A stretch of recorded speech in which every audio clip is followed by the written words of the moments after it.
Happy Sunday evening, folks. It is 9 p.m. on a Sunday, which can only mean one thing. J Mac, what does that mean? It means it's time for me and Kev to waste an hour of your time with some classness. Aye, damn right, man, damn right. Well, the first time I heard about this film that we're going to be covering tonight, Matthew was like, "Oh, have you ever seen this? Tell the missus to watch it." And that doesn't go down very well when I say to the missus, "Here, by the way, Matthew says we need to watch this." She does this. Mm-hmm. Yeah. Is that the same guy that told us to watch this? Is that the same guy that told us to watch this? But he assured me that this was something that she would like. So I made sure to watch it myself.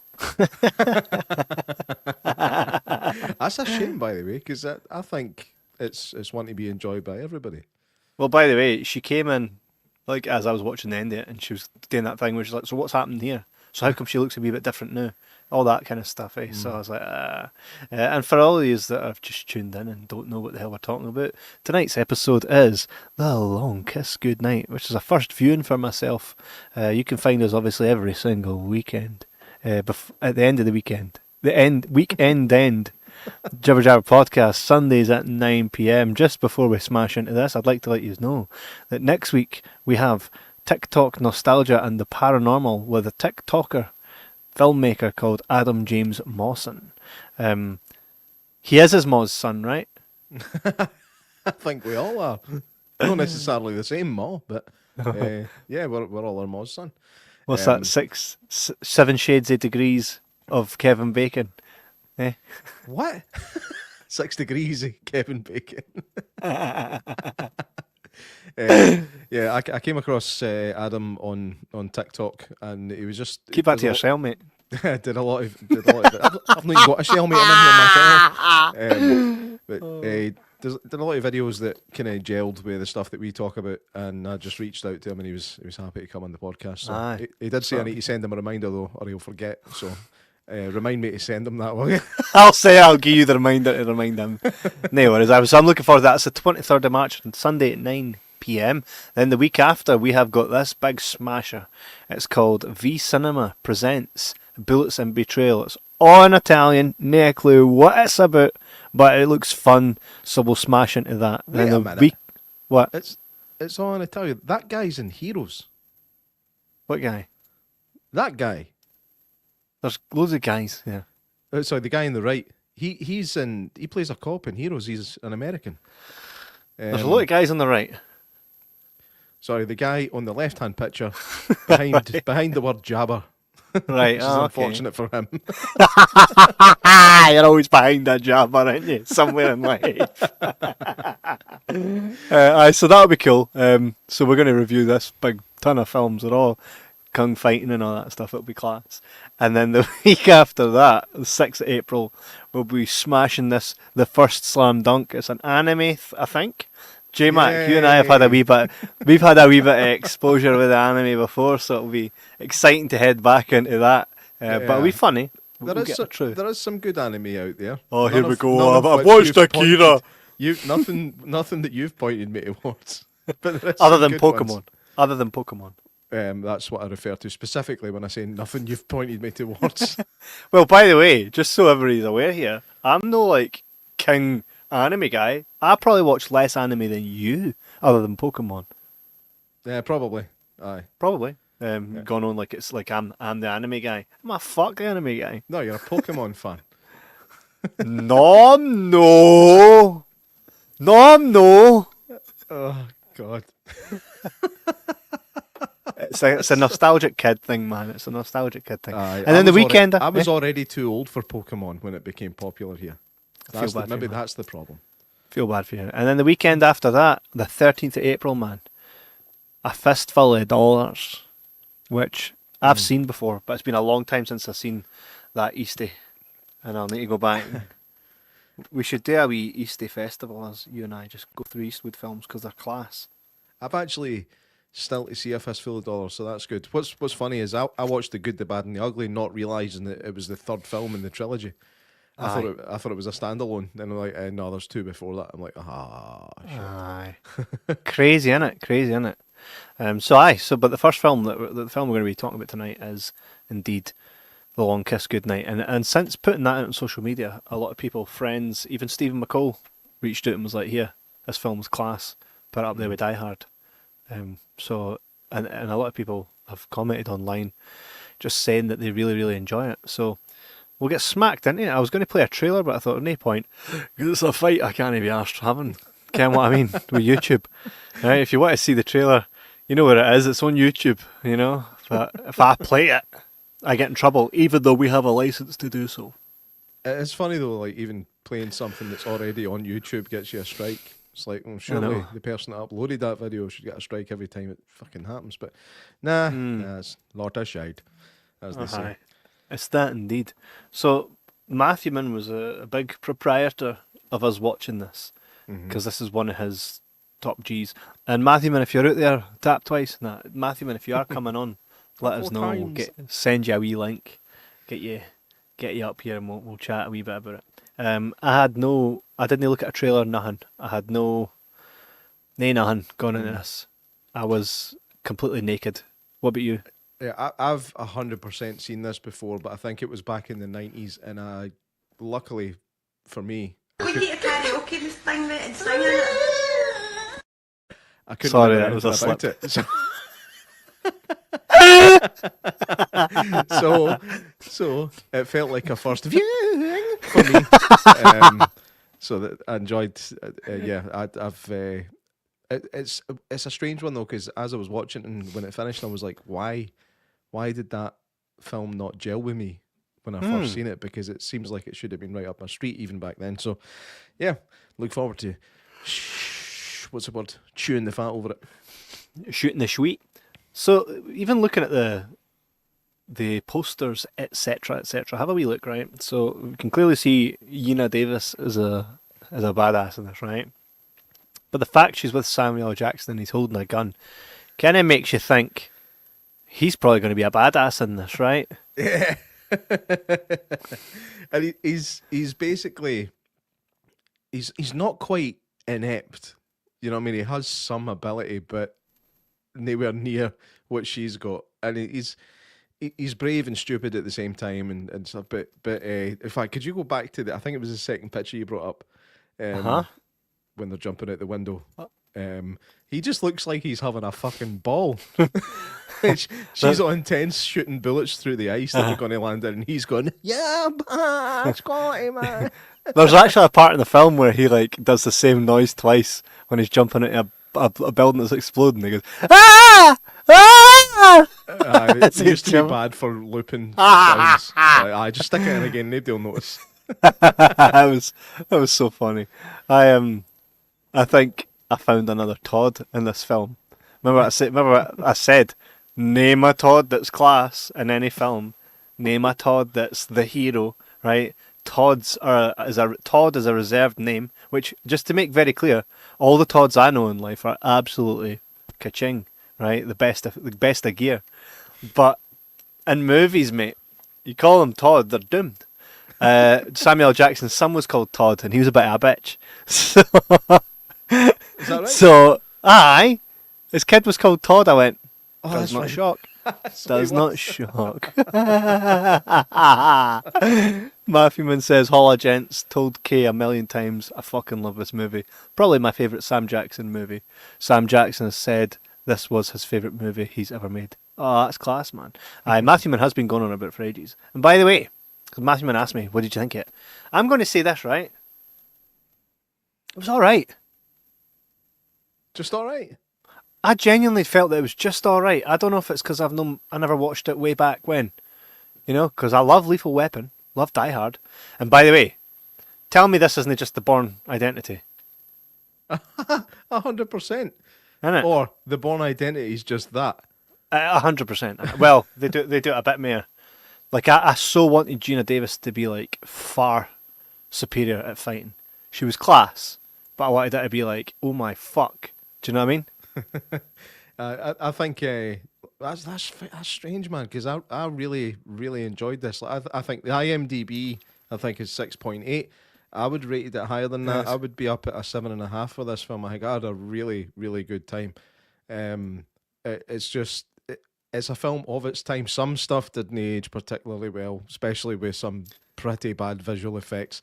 What about aging very well, mate? Why is he the only one that got stripped naked and tied up under a house?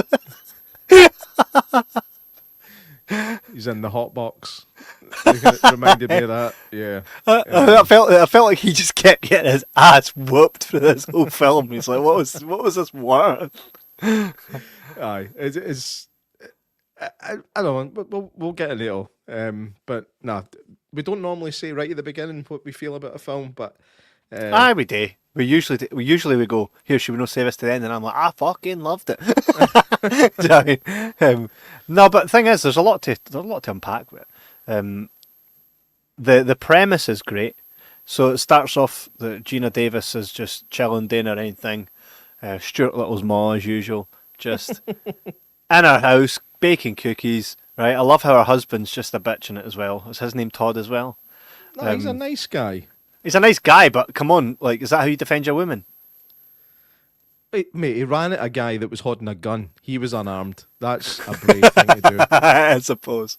But he got pistol whipped to fuck though. That wasn't a pistol whip. That was he was beat the shit out of you with the end of a shotgun. He did fly a wee bit too far over the room when he got hit with it. That could have bugged me a wee bit. There's quite a few things like that in here. But no, it's it's a film of its time, like I said. You know the guy that wrote this, Shane Black. Mm-hmm. Who also is. Aye. But he's in Predator, and he wrote the newest Predator. Was it the one? Remember the one we went and watched in the cinema, and I was screaming at the boy getting blown up. Yeah, he also wrote Lethal Weapon. That's right. Chefs do that. One of my favourite lines comes from Sam Jackson. In fact, I think most of them did. But it was when he's like, "What the hell happened to you?" He says, "When I first met you, you were like, oh phooey, I done burned the damn muffins." That's right. That's right. No, there's a lot of great dialogue in this. or when you assume it makes an ass of you and umption. What was it he says right at the end on Larry King? He says, I'm always was it Frank and shit. I've literally just seen it. Fuck. And then it's the way he kind of laughs at the camera, like, hey! Very Eddie Murphy style, isn't he? What was that line, man? That's bugging me. I've just seen it. It was Frank and the other word. And he's like, in two different towns. Aye. But we fucked it. No, that was not remembering mate, it properly. Frank and Ernest, there we go. There you go. I'm always Frank and Ernest with women. I'm Frank in Chicago and Ernest in New York.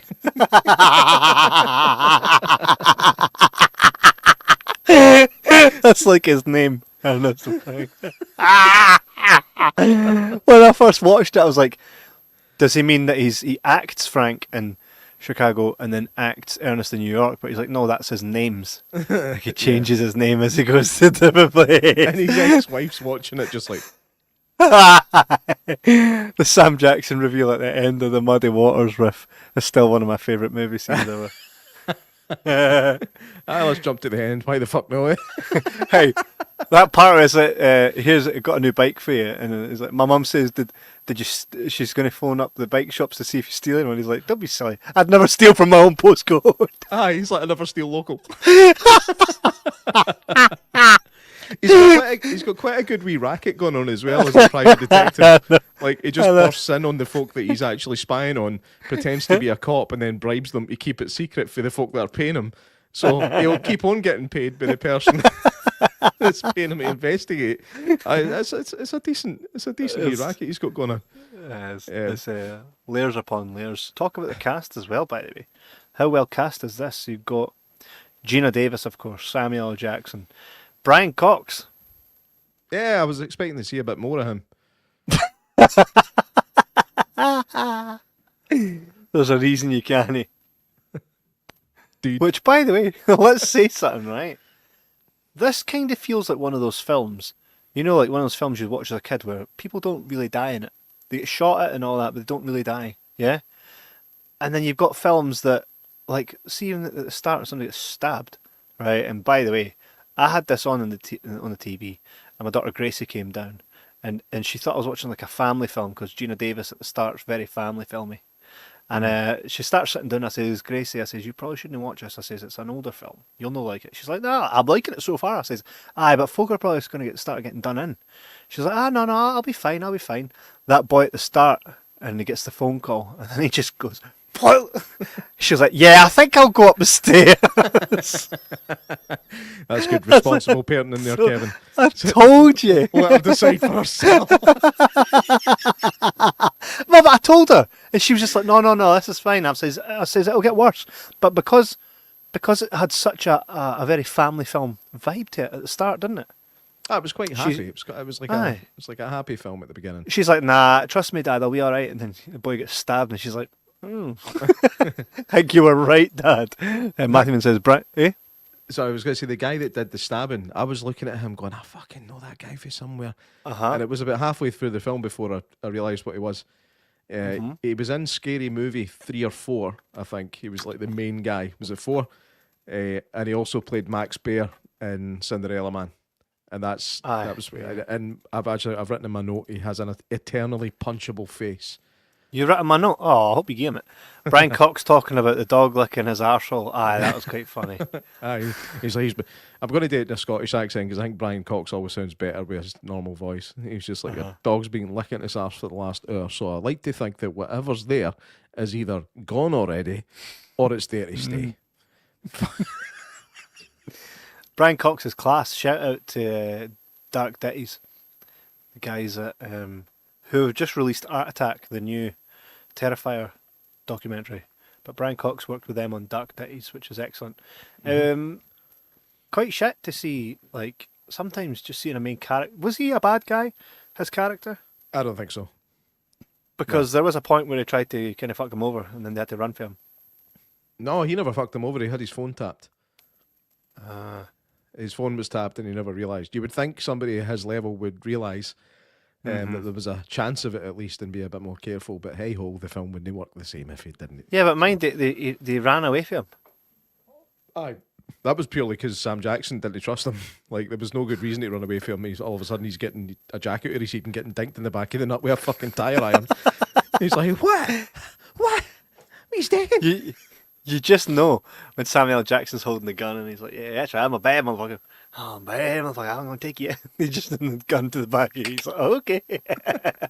But he was so good at, like, obviously normally he's very cool and suave and calm and stuff, but he was actually really good in this, playing the other side of that. Like, even that bit where Brian Cox kind of marches him over to the barn to put his hands up, he's kind of flailing all over the place, like he's just no used to any of this shit. and he's normally so cool and collected, and he just wasn't in this. So yeah, I think he did a great job in this. The chemistry between him and Geena Davis was surprisingly good. Very good. And Geena Davis was surprisingly good at the action woman stuff. I'd never really seen Geena Davis, by the way. Like, let's talk about Geena Davis for a minute. She's almost attractive, but she's a bit gummy. No, she's excellent. I don't think I've ever seen anything bad with her in it. Remember, she's in Transylvania 65000. Which I've still not seen. I still haven't seen it. Sorry. She plays like a vampire woman that's dressed provocative. Pardon me. That's a horrible word to use, actually, provocative. Like, you're not provoking anything. No, you know what I mean? It's what's the word? Self-affirming. I'll go with that. She looks. I dress like this for me. Nobody else. Shut up, Yahoo. Some people might say. Jay Mack. Nah. She looks great in Transylvania 65000. She's a mumsy character, I would say that. Someone you totally invest in. If she's the mum in a film, you're like, yep, she's my mum. Right? Geena Davis, everybody's ma. Mawson, next week. Matthew says, to quote Still Game, all mumsy and Durable. Durable. By the way, this got 65 million, which back then, probably even then, wasn't a like crazy amount to make. Do you know what the Film. budget was? 65 million. Oh, I thought you meant it made 65 million. No, 65 million is what it got to be made. That's That was quite a its lot budget. for mid-90s. You reckon? Yeah, that's a fair whack. I mean, It pulled in 95 million. that's a modest success, they would call that. A modest success. Shane Black sold the script for 4 million, which was a record at the time. Right. Do you think that's because he'd done Lethal Weapon and they're like, right? Shane Black used to be a very, very bankable writer. He's since Mm-hmm. lost that bankability. I think That's a shame. probably because of the Predator. That was class. No, it wasn't it? Was that right? Matthewman, where do you sit on this one?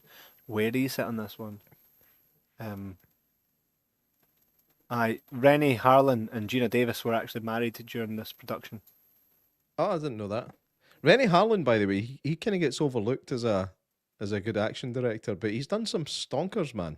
Like he's done some really good films. The Cliffhanger, I think he did Die Hard 2. I don't know. Like he did Die Hard 2, then John McTiernan came back for 3. So I don't know if John McTiernan was maybe in jail at that point. Honestly, Oh, can't. no. I don't know when he was in jail. I can't remember. Cliffhanger's phenomenal. But like Rennie Harlan's style of direction is a wee bit slow-mo and fireworky, a bit like John Woo. But it makes a damn good action film. Have you got his list there? What else has he done that we would I recognise? know a lot, actually. No? No. I don't think he did Die Hard 2. I'm sure he did Die Hard 2. What year was that? 1990? I think. No. He didn't. You're fucking... No, You're a no. lying bastard. You're a lying bastard, mate. Mate, I watched it recently, hang on. And I'm sure his I name don't came up. I don't see it in his list of here's what I've done. Die Hard 2 would be straight up like there. he makes the list himself. He's writing down all his phones. Matthew says the Predator was pretty gash. Black's last good one was The Nice Guys. Was that the thing with Will Ferrell in that? Because that was quite pish. So I have to disagree with you. I can't see nothing but lens glare. It'll come. Hang on. What am I looking at here? I'm trying to... There's John McClane. Die Hard 2. Die Hard 2. Aye. So how have I not got it? Here. You're probably looking at his producing credits, because mine IMDb split them all out. Oh, aye. Yeah, you're right. Are you talking about his directing ones? Yes. Still didn't see it. Oh, previous. Wait, no, that was upcoming. He's done quite a lot of things. Exorcist, the beginning. He Well, probably that's a did. shame. He did do Die Hard 2. You're right. I know I'm right. And you were that's why I was very shocked when you said no, he didn't. I was Right. like, We'll agree to disagree. Right. We'll just leave it at that. nah, I think we can agree at this point. Biatch. Here, Deep Blue Sea. Deep Blue Sea. Oh man, I hated that. Well, you're wrong. You're wrong. Matthewman says Nice Guys was Russell Crowe. With Russell Crowe, but Russell Crowe with Nice Guys. Nah. No idea. Matthewman, you're drunk, mate. Nice Guys was that film with Russell Crowe and Ryan Gosling. I think what he's saying is Rennie Harlan maybe directed that, maybe. I think he might have. Or but is did it shite? Shane Black wrote it. Sorry, Shane Black wrote that. So you're maybe a bit behind. The Nice Guys. Moan Matthewman. The Nice Guys. You should just say Nice Guys. I'm not going to know, am I? Nice Guys was Russell Crowe. What? That was Shane Black. And it was written also by Anthony Bagorozzi. There's my bag of roses right there. Oh, fuck's sake. So the whole premise of this is essentially the Bourne films. That's what they've clearly stolen there. She gets hypothermia for falling in the water. Not sure how she gets out. But she gets out pregnant and has a kid. Then it's like, I don't know who the hell I is. She's getting Sam Jack. Oh, who the hell are you? She gets Sam Jack to be like, oh, go and try find out who I am. And then, oh, Janice is in the house. Janice, I just woke she's up on the beach, didn't have a fucking clue who I was. Yeah. I was looking around, I'm like who the fuck am I? Nobody can You're actually doing Geena Davis. You're actually doing Geena Davis.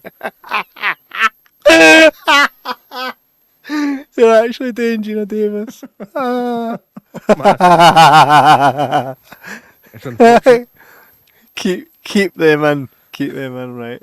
All right, I'll try my best. I'll just talk normally. Somebody will tune in for the first time, like, what the fuck is with that guy's teeth? That's class. So she wakes up, she's like, I don't know who the hell I is. Sam Jack's trying to figure out who she is, but then the baddie, of course, I love that they've got such an 80s baddie in this. Bald head, burst eye, in jail. What the hell? Love it.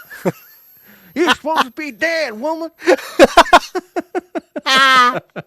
You look right now like John Travolta in that film. Can't talk, gotta poop.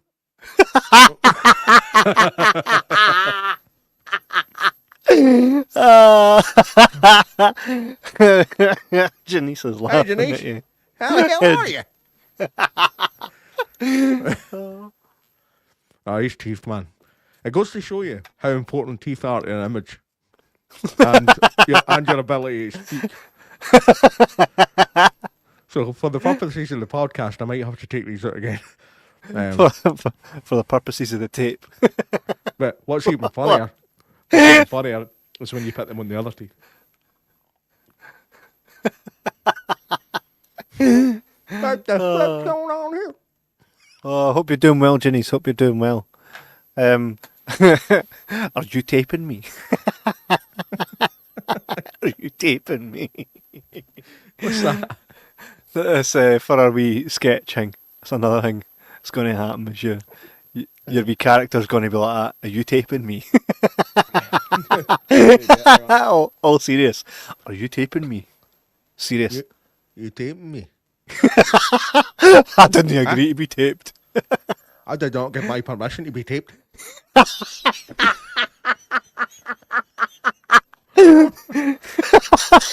To be taped. Would you mind telling me why you're outside my business with a drone?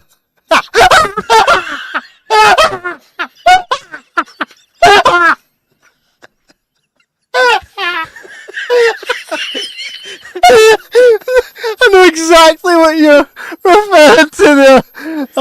Oh, mate, lately the guy with the drone that looks like that, you know. Why you're outside my business with a drone? Excuse me, officer. I'm in a public place. I'm allowed to film whatever I want. Oh man, that's fun. 100% that's getting added to the bank. 100% why you're outside my business with a drone.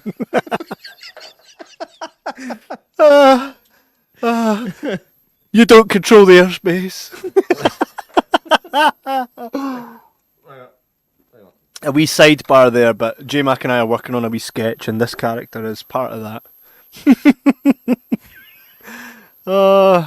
Janice says the universe is not being nice right now, but it'll be all right. Janice, whatever the hell's happening right now. I feel like I should take these out. Hi, whatever's happening right now, my friend. I hope that it's on the way up, and just remember we're here to support you however you may need it. So Always. make sure that you reach out to us if you need it.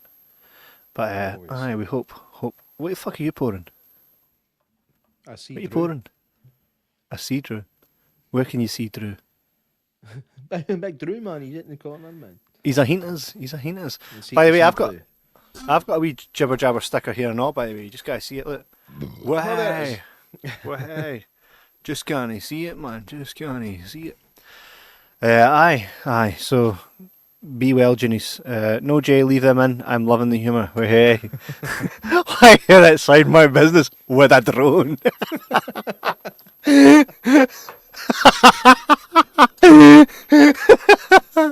Oh, we sidebar there, aye. So this film.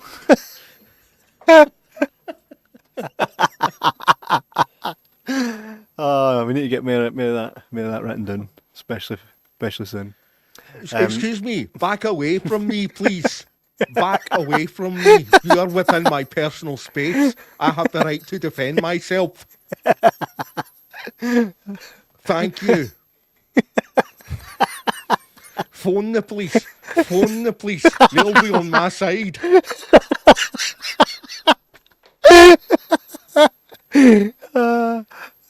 Too good. This is the Auditor 101 fashion.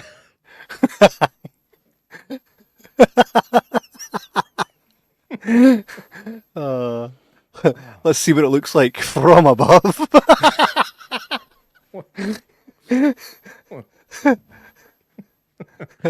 God, man. Too good. They do Aye, have so a that- certain charm. That fella Joseph McKenna who's in this, that's the bald guy with the burst eye. Aye. He was handsome. He was in The Postman.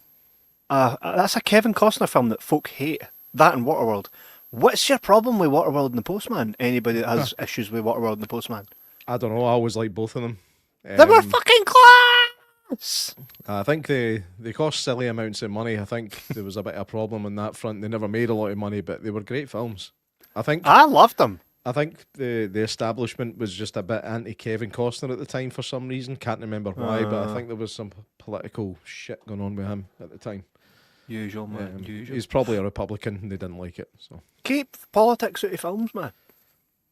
aye, unless it's unless it's a political drama, then you can't. Did I tell you about the time I actually went to like at an AGM where all the folks for the industry got together and they were trying to figure out like where cinema's going to go and why some content hits and why some doesn't. And I'm sitting in a room here with folk for Disney, Paramount, and all these places, right? And the guy stands up and he's got the big board behind him, right? And he's like, "Yeah, so we put $100 and whatever $1,000 into this film, and then we thought it would do well because it was it was current, it was dealing with themes that."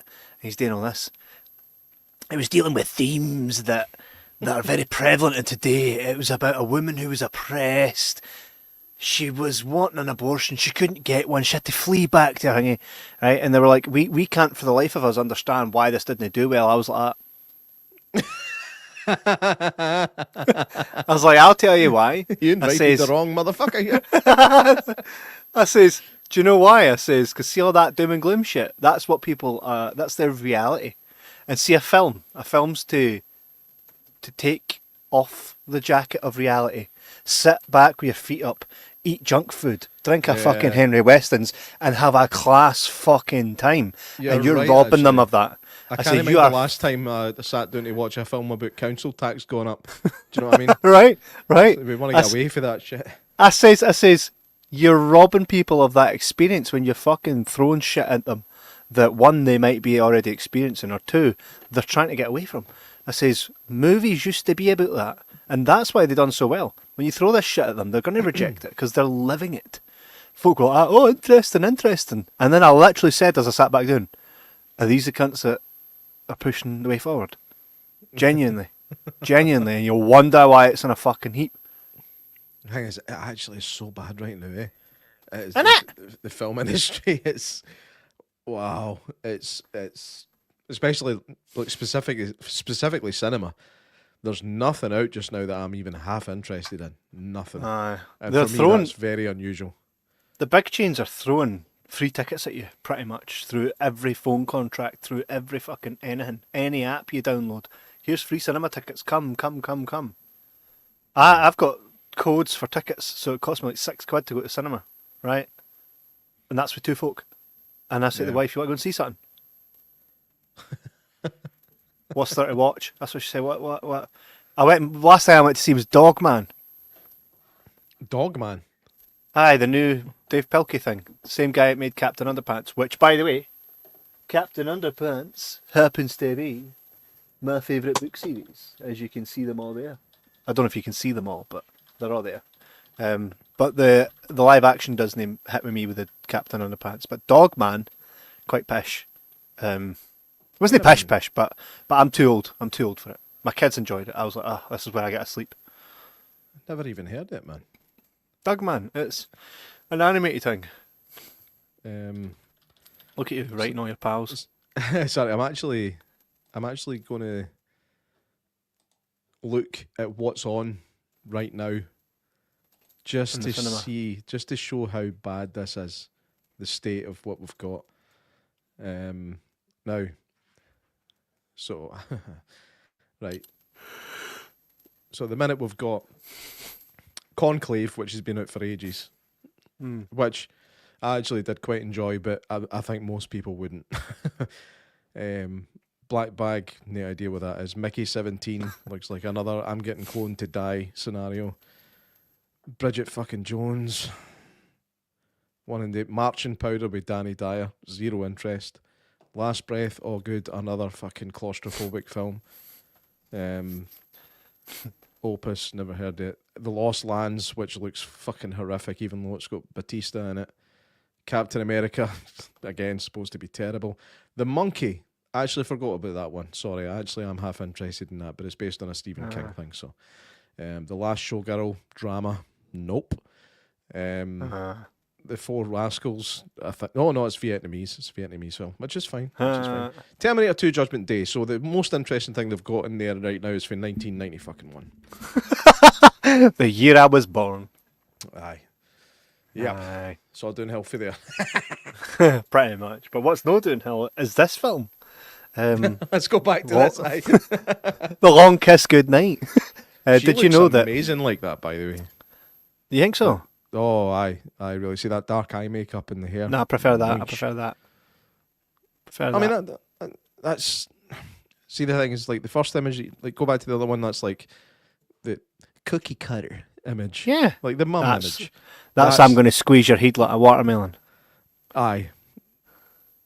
And that's why you love it. That's why I like it, man. Do you know she done a lot of her own stunts, Geena Davis, especially the ice, the one with it was on the lake of ice. Aye. Wait. Are we talking about the ice skating bit? Or are we talking? Yes, the ice taking time to stop and put ice skates on when you're chasing somebody. I don't care if you're chasing Lizzo; they're getting away. Do you know how long it takes to put ice skates on, man? Aye, It's one of the biggest pains in the arse on the planet. it is. So that was the one of the most unrealistic things was how quick she managed to get ice skates on. That and launching her Wayne through a hole in the side of the house into a tree house about 15 feet away. Did you know that Shane Black wrote the part for Brian Cox after seeing him in, was it Manhunter? Manhunter. All right. I think it's quite shit that he got killed. One, you don't get to see it. It's like the whole scene in Jaws where the body just is like, all right, lads. You remember? We need to add that into every scene like that. All right, lad. The bit in Armageddon. Boom. All right, lad. Hans Gruber falling. All right, lads.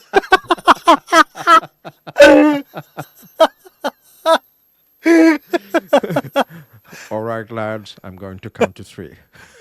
The bit in the Titanic where the boy hits the propeller. All right, lads. We need to. All right, lads. Do you think that was supposed to be funny? No. Because everybody always laughed. Fiddle. I suppose that's the way he would want Guy to ends go. up fidget spinning his way to death. That's a bit grim. Do you know, Quentin Tarantino actually lists this film as one of his inspirations for the way he writes. Really? Because he's very dialogue heavy. I didn't find this film particularly dialogue heavy. Nah. No, I thought it was probably the perfect balance between dialogue and action. And what I like about it as well is it's not too far up its own arse. There's nothing complicated about this film, but it's not overly simple either. It's like it treads that middle ground really pretty well.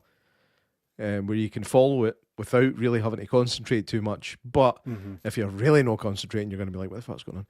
I think it's a good line to tread. Was it just me? I had vibes of Jingle All the Way at the start. Is this a Christmas film? I was genuinely going to ask you that because when I saw that, I went, "I'm going to have this argument with Jay Mack, aren't I?" Right. So what? Let's get it right before we call something right. What determines whether something is a Christmas film or not? Snow. Uh-huh. A lot of Christmas music, including Christmas carolers. Presents. Parades. So by your logic right now, this is a Christmas film. This is 50 times the Christmas film that Die Hard is. 50 times. Right, hold on. Is Die Hard... Right, I'm going to look at you're other not people's doing that, are you? arguments. Well, we've had this out so many times, Mr. right? Willis himself said it's not a Christmas film. Yeah, but he never fucking wrote it, right? He just shows up and gets told what to say. So... Can't I mean? Well, I didn't write this one, but I think it's a Christmas film. Does that mean I'm wrong? No, well... No, because... Nothing lasts forever. Wait. I need to know. Right, we're going to go to Reddit here, right? Usually they're good. So I watched that. Right, Redditor says this. So I watched Die Hard for the first time a few days ago, and it was fucking awesome. Legit, it's going to be the new movie I watch every year around Christmas. But that's besides the point. I know this question gets asked like every goddamn year, so I apologise, but 100% I think Die Hard is a Christmas movie, and I'm tired of people saying otherwise. So what do y'all think? And if anyone says it isn't, you are wrong. Okay, we're going to go I think to this the guy's comment talking section. to his whole. He's talking Okay, to his whole, right? well, let's see what and it the says. reason is, why is he so passionate about it being a Christmas film if he's never seen it before the night before he wrote that fucking thing? He's talking crap. There's no way it's the first time he's watched it. He's just trying to make it look like he's a newbie to the situation, and even he thinks it's a Christmas film. But no, he's watched it for years and years and years and years, and he believes it's a Christmas film, so he's trying to peddle his pish to everybody else. Well, Matty Min says, movie wouldn't have happened if it hadn't been a Christmas movie. No party, no parade. So, Kev, do you not think this is a Christmas film? I do think it's a Christmas film. Right, that's fine. So we're not arguing with each other. This is definitely a Christmas film. But Oh no, I'm saying Die Hard. Right, and that's what Matthew Min's saying as well. Movie wouldn't have happened if it hadn't been a Christmas movie. No party, no parade. So, right, I've reached a point. The question makes me wish Die Hard didn't exist, so people would stop asking this question. Honestly, right. Set at Christmas? Check. Refers to Christmas several times? Check. Relax, Theo. It's Christmas. It's the time of miracles. Christmas is relevant to the plot? Check. Christmas party. Has Santa reference? Check. Niheim. Ho ho ho. Has a big Christmas tree? Check. Has an Xmas themed soundtrack? Check. Let it snow, let it snow, let it snow. Someone goes on to say Christmas is relevant to the plot. Check the summary.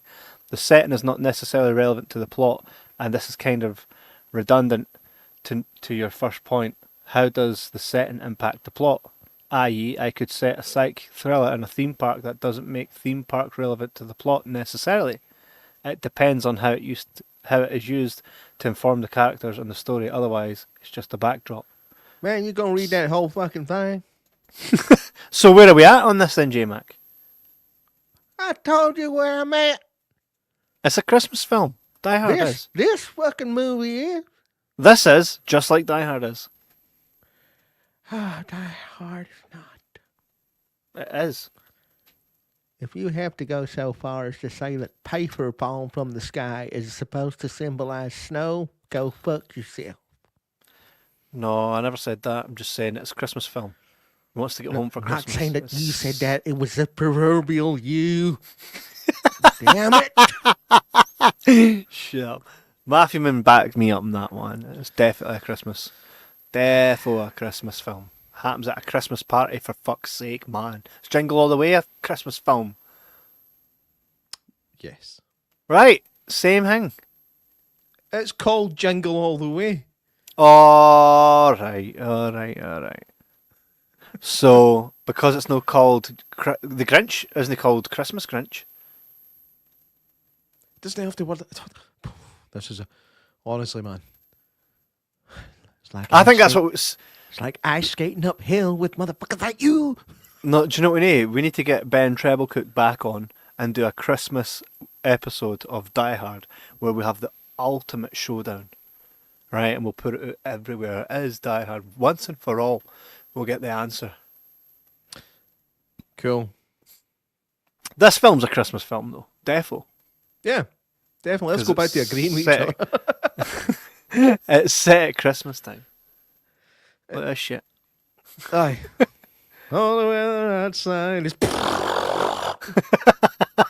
The weather outside is scrat, scrat. I'm waiting on a remix of that from one of these rappers. Scrat, scrat. Oh, I've never heard like scrat. Is that like a? That's what they do. Like, I'm going to spray you with bullets. Scrat, scrat. Aye. So if they're rapping away like, I'm going to get you, fam, they go, scrat, scrat. Did the boot, did the boom, did the pop, pop. See, you got it. You got it. You could be I can't stand that shit. You could be a Christmas, would you call them? A Christmas rapper. A Christmas Yeah. rap. That's what you need to be called, the Christmas rapper. Not only rapping your presents, but I'm here to rap your Yuletides, I know.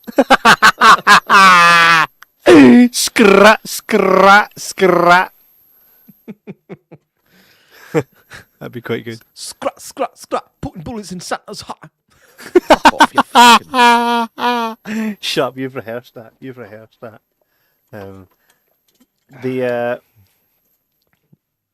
I heavy enjoyed this. Heavy enjoyed it, man. I think it was very, very well paced. It was quite well acted. It was fun.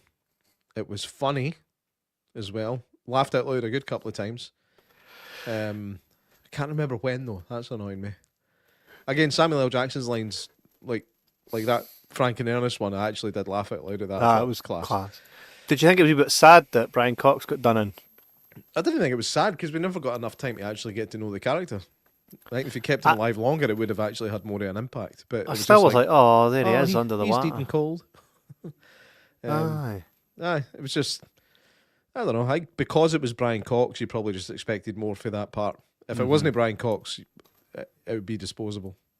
Yeah, but it was never going to be in it and bar Brian Cox because it was written for him. Aye, true. True that. Was anybody else ever in the running for the lead roles? I don't know. Me neither. I was hoping you'd know. Let's have a look at some of the trivia. Right.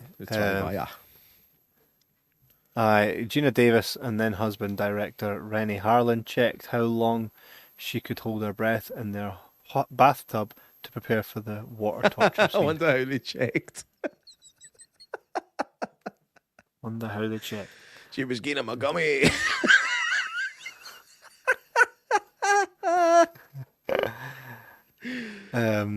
One of the it doesn't actually say.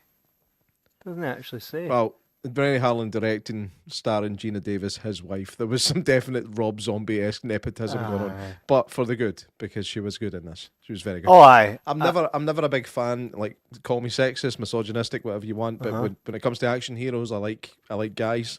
If you snip, I like guys, I will kill you. I like my men. But I think she did a really good job of this. It kind of changed my opinion a wee bit about the whole female action hero thing. But she never really did anything that was ridiculously unrealistic. There were certain things, you know what I mean? But it wasn't like she wasn't a hand-to-hand combat fighting against 15 Russians 3 times her size. Do you know what I mean? It was all kind of quick kills and stuff. A lot of neck breaking and sneaking up on people. Kill Bill. But Kill Bill, again, Kill Bill was a different kettle of fish as well.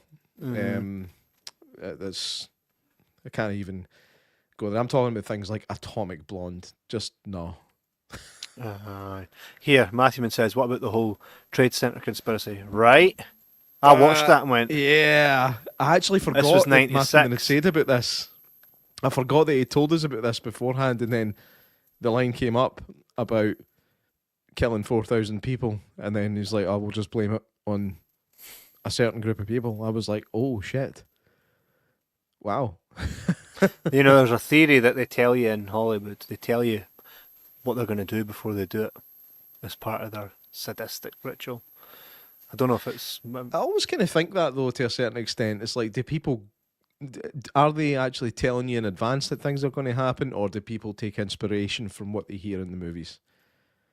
It's like I always think, like, would a serial killer watch a lot of CSI to find out how they actually investigate crimes, work out how to get away with them? Right, it's like, okay, so they look for this, and that. So I'll make sure not to leave any of that. Well, not nowadays, because the cops don't arrest anybody for doing any serious crime.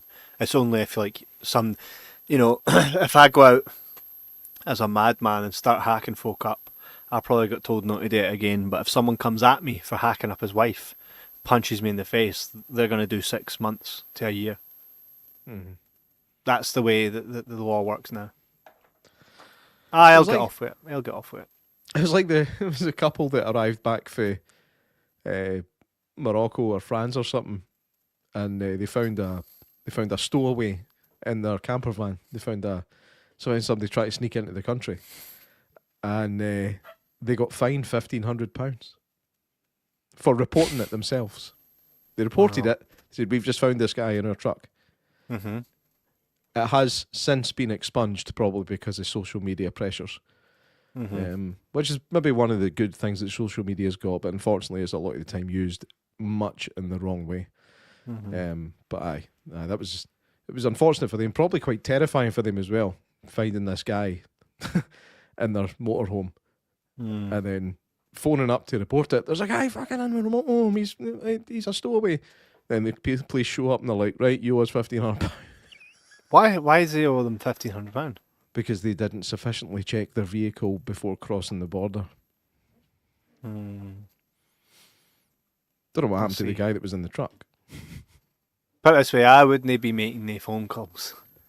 £1,500 saved. Found an illegal immigrant in my trunk. Gonna kick his ass. That goes good with some tatties. I'm eating you, cunt. Oh, man. That's not an illegal, it's just anybody. Big Sam Jackson was originally supposed to die in it, but the test screens hated it. Well, by the way, there was a point where I was like, he's done. Aye. Yeah, 100%. Like, he was crying. He was crying. He knew he was dying, so he was crying. That rhymed. I'm a poet and I don't know it. If he ain't crying, he ain't dying. But then, like, it was like he was crying, thought he was about to die, then it just kind of faded away to 6 months later, whatever. Then all of a sudden he's on Larry King. So that Larry King thing was probably filmed 6 months later after the test screenings. They're like, "No, we can't kill him. Get him on Larry King. Fuck it." Do you think they plan to do a sequel then, maybe? Otherwise, should have just killed him off, no?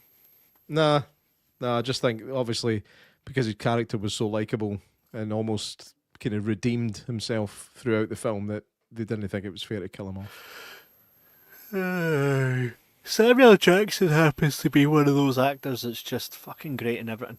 Name one bad thing you've ever seen Samuel L. Jackson do. I've seen him in bad films, but I've never seen him do anything bad in them. Yeah, but even in a bad film, he makes it better, right? Deep Blue Sea, awful film, but he was very good in it. Hello, avalanche! Big shark comes in fucking... With PS1 graphics pulling him under. Mate, that was a class film. I have no idea what you're on about. The sharks are swimming backwards. God. It was so smart. It was so smart. They made sharks smart. And that made it good, aye? Do you know... Mate, we spent an hour and a half ripping the piss out of Jaws 4 for saying sharks were smart. No, but at least... No, the thing is, at least with Deep Blue Sea, we understand why they became smart, right? Jaws 4, it's just they're smart anyway. It's like, you killed my pal, right? I'm following you. How the fuck did that shark know where they were going? The seafront, yeah, beauty. I just now need to wait till somebody drops something in the water at night. Something that you probably wouldn't want to even fish out the water. I'll just leave that there, man. It's of no use to me anyway.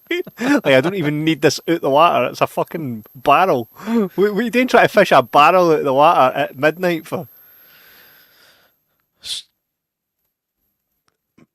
Stowaway. But no, I liked it. I loved Deep Blue Sea in it, and I'll fight for that, man. That's got Thomas Jane in it. Loaded Weapon 1, seen that? Big Sam at his comedic best. I'll let you check that out. Loaded Weapon. Loaded Weapon 1 was, I'm pretty sure it was a National Lampoon's movie that was obviously a piss take of Lethal Weapon. So you had Samuel L. Jackson was the Danny Glover character. Emilio Estevez was Mel Gibson. I'm sure William Shatner shows up in it as a villain at one point, and he eats fish out of a fish tank. Tim Curry's the big baddie. Mate. Tim Curry's the big baddie. Oh, I'm getting And that he spends watched the then. whole film looking for a microfilm. Like, a what? Microfilm. Like, microfilm. That is what I said, microfilm. Loaded Weapon 1, that's totally a piss take. Loaded Weapon. It's total spoof, man. Tim I bet- Curry's in this. Yeah. Phenomenal. It's It's got him fun- from... What was he in? What's his name?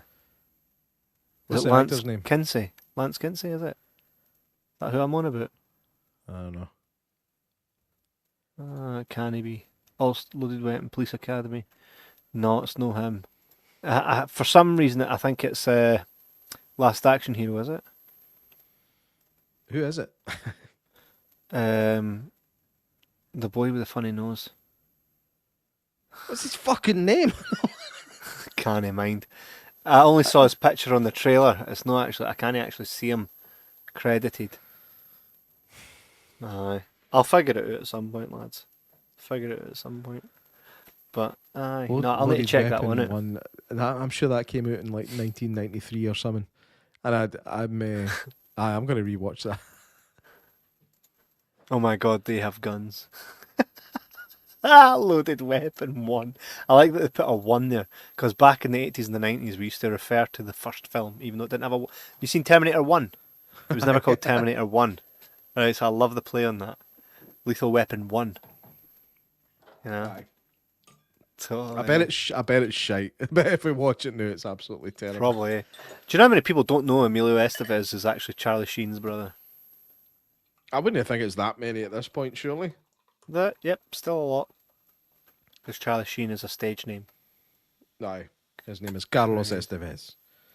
That's right. Big Carlo, mate. Carlo. So, Ye Mac, out of 10, you get a 7.5. I'll go with 7.5. Aye. Aye, I gave it a 7. I enjoyed it, thoroughly enjoyed it. Thank you to Arrow for telling us to watch it.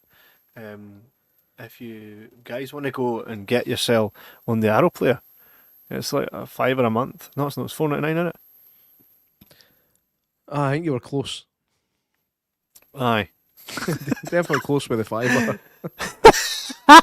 Sign up today for your 3-week trial. 2 week, and then 2 just week. your 2 weeks. That's too. I mean, it's been a long day. Aye. Sign up today for your 2-week trial. It's as cheap as what, J Mac? It's as cheap as a cup of trendy coffee, because that's the only reason folk drink it. I drink coffee no because it's trendy. I drink coffee because it's fucking fuel, man. Fuel for the soul. Fuel you could easily make for yourself in the house, but like to I walk do. about with a cup. No. I do make coffee for myself in the house. Also, sometimes I'll take my own cup, so I don't have to carry about a cup. But I don't mind. A cup's a cup. No a trend thing for me. Nah, no, the whole Starbucks cost a fucking £5 a coffee every single day. Nah, Aye, you would be. You would no be. for me. If what? You say that. You say that, but I would be if what? if I don't know, because I've seen you plenty of times being like, "What are all these wankers doing all this for?" And then I've seen you go ahead and do these same things. Like what? So, gender reveals. Mate, I did that for my son. I could go back on a podcast and watch you going like this, these fucking gender reveals, and then lo and behold, it's a boy. Aye.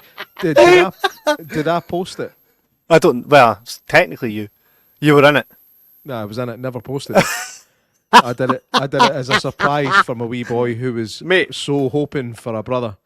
Just get your fucking Costa cup in your hands for the next episode. No, I never buy Costa. Never buy Starbucks. You never buy a coffee ever when you're out when it's freezing cold, or No, you don't drink coffee. No wonder. no, I drink coffee in the house every now and again. I've never seen you drink coffee, not once. That's because every now and again, you're never in my fucking house. But we've been together and I've offered you coffee and you've been like, nah, man, I'll take a juice. Pepsi Aye. Max. I'd much all rather these have a trendy. juice over a coffee. Nah. We don't need coffee. We don't need fucking anything. No, we don't. It's such a like. I'm talking specifically, right, about people like yourself who like to walk about with a coffee Fuck in off. In public. Fuck off. That is not. I genuinely have a coffee to drink it. I'm not like. Do you think like walking about with a coffee in hand is like some sort of look at me, I'm drinking coffee? 100%. Fuck off. 100%. And anybody that says it is lying to themselves. 100% not. I've never even thought about like, oh, I'm holding Oh, a you coffee. will now. Never. You will now. No, I'll be having to hide You're it. walking down the street with a coffee, you're like, oh, I'm a coffee wanker. Oh, no. You'll be giving me a complex now, so I'll have to hide it now. Maybe you're one of the exceptions, but 95% of people that walk about drinking coffee are just doing it because it's trendy. What other things? The school kids walking about drinking coffee, man, because it's trendy. No, I've never seen a school kid with a coffee. Fuck off. You must. No, I've seen them vaping. Vaping's a trendy thing. I know people that never smoked that were just like, I'm going to vape. A boy I knew called Patrick. He had no, because my understanding of vapes were that you would take the vape to get you off of smoking. I don't know if that was what it was initially for, was it? Initially, aye. And now kids are they don't smoke. They just go straight to vaping. If they weren't vaping, they'd be smoking though. Because smoking. Oh, probably, aye. Smoking's not cool anymore because it's the old vaping's the new thing, right? Aye. Probably. So I wouldn't put having coffee. Not in my case. Maybe it's just because I'm an oldie, or at least I feel like an oldie. Now that I've mentioned it, look out for it and be honest in the next show about what you see. With people drinking coffee, Yeah. I will. And look, and this might come out wrong, but look out for school kids, Dana. I will when I'm watching them. I will, but no, I haven't like. So I never even thought drinking coffee would be something that you could like. What's the show off with about having a cup in your hand? You know what I mean? Like I've spent a fiver on something that would have cost me 30 pence in the house. mate, do you know how much my coffees cost? My ones. £1. Still in a cup, that means it could be a fiver, but Fuck off! I wouldn't even. Nah, because I get a code. Ginny says I don't drink coffee. Ginny says I wank. No, I'm joking. What's that? Fishing? I didn't get it. fucking reeling you in, man. Ah, nah. I'm trying to think. What could I'm trying to think of things I would actively do to be like, nah. I don't think I'm that way. I don't think I'm that way where I'm like arsed about what people think. Hence, I run about with Hence why I run about with fucking a Michael Myers hoodie on the school run. Do you know what I mean? Like I'm so not arsed about what people see of my presentation. A lot of people are, and a lot of people drink coffee for that reason. Drink Well, Starbucks, I would say- Starbucks, Costa. Starbucks probably more than Costa. I don't think Costa's got the same kind of wanky oomph about it that Starbucks has. Costa's shite though. Costa tastes shite. Me, I'm a genuine coffee lover. Like I love coffee. I've got 20 million different types of coffee in my kitchen. I'm always looking for the perfect one. So I would say mine is definitely for coffee reasons and not here I am holding a cup. I never understood that. But I'll look out for it and see if I see anyone that.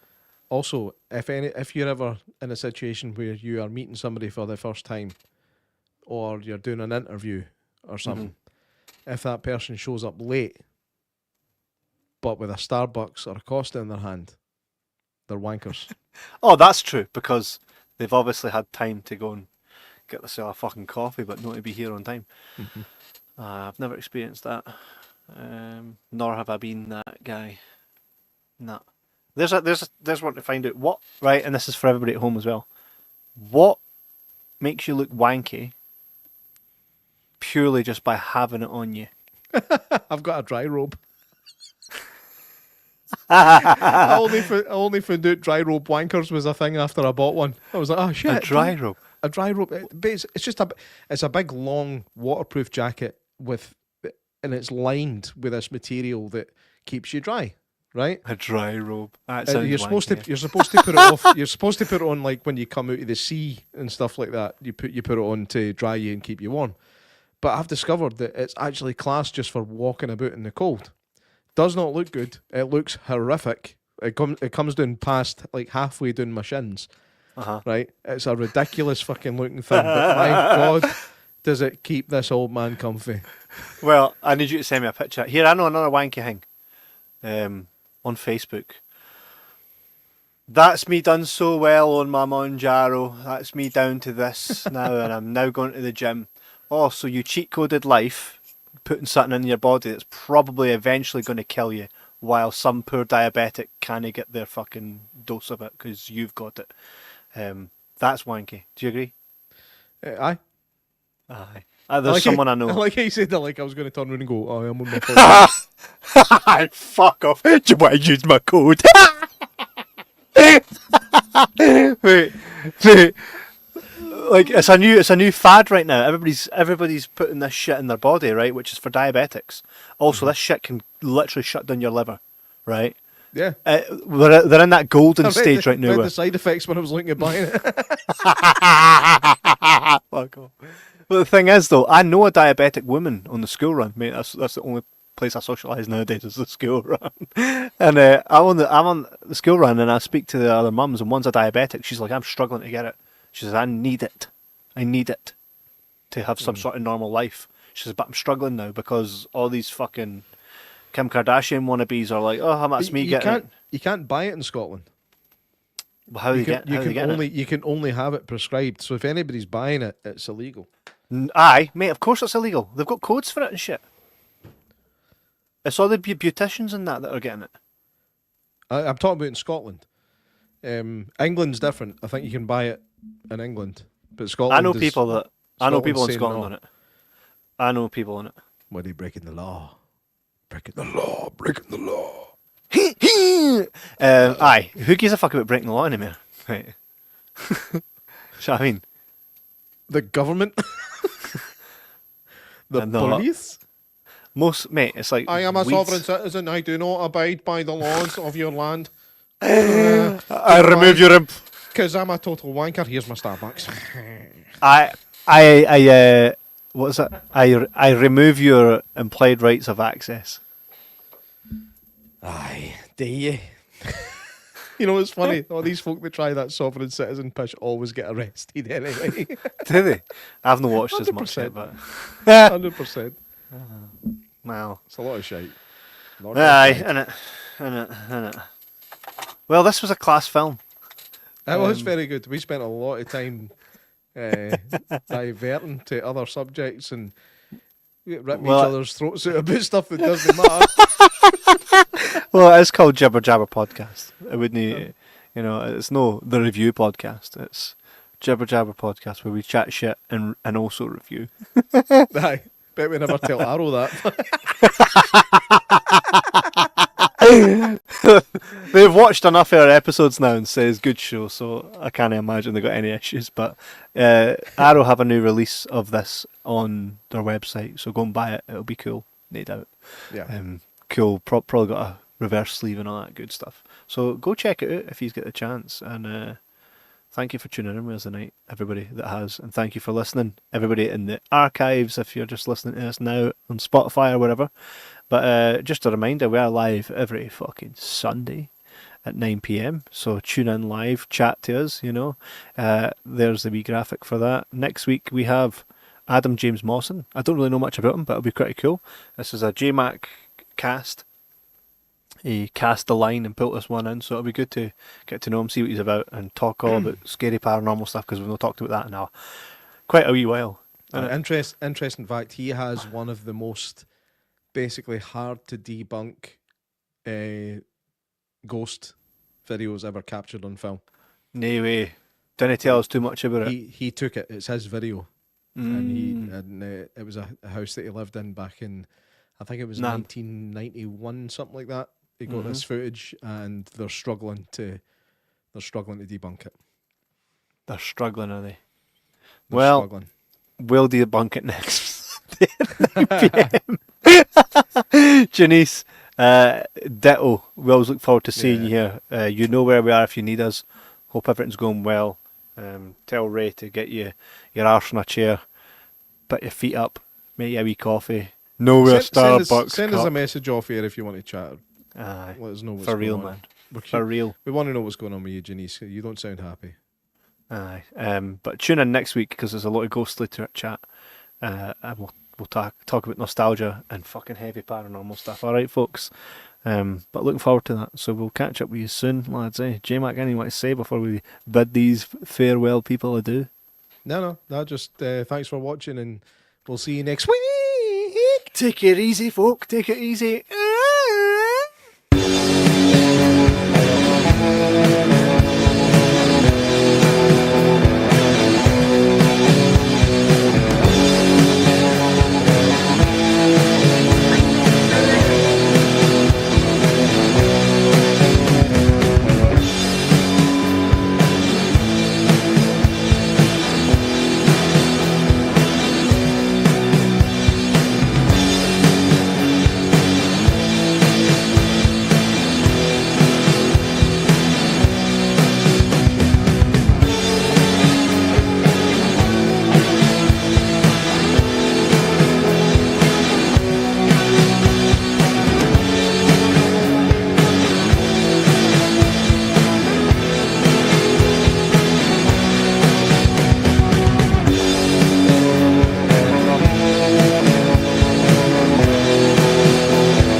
She's a keeper.